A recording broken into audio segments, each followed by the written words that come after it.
Pricked by Thorns by Nicolette Andrews. Read for you by Mia Hutchinson-Shaw. The coachman slammed the door to the carriage. Catherine flinched.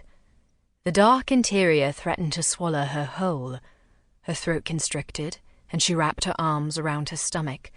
The phantom screams of Elk Grove rang in her ears. This wasn't the room. Dr. Armstrong hadn't locked her away. He was miles from here.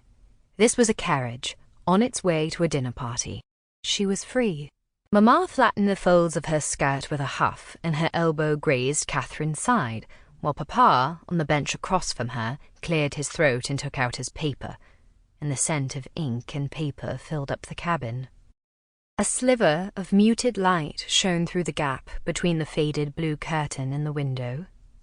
Catherine drew it back, and a square of grey light illuminated the floor of the carriage.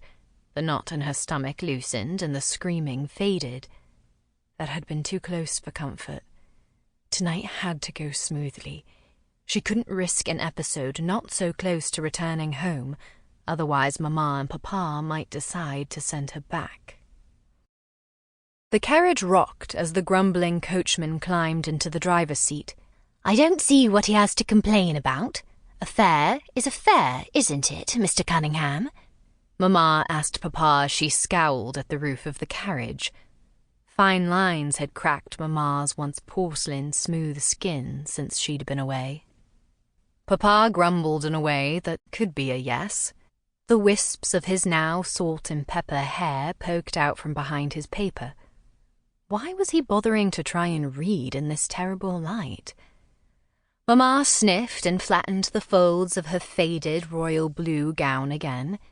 Catherine had never seen Mamma wear the same gown twice before. It was not only faded, but the hem had been mended many times. She would know. She'd done enough such repairs herself while at Elk Grove. The coachman cracked the whip, and the carriage lurched forward. Catherine braced against the wood-panelled wall. A splinter embedded itself in her new gloves Mamma had gifted her. She urgently picked at it before it caused a run in the silk. She'd hate to spoil her present the first night she wore it. "Catherine, stop picking like some street urchin," Mamma scolded her.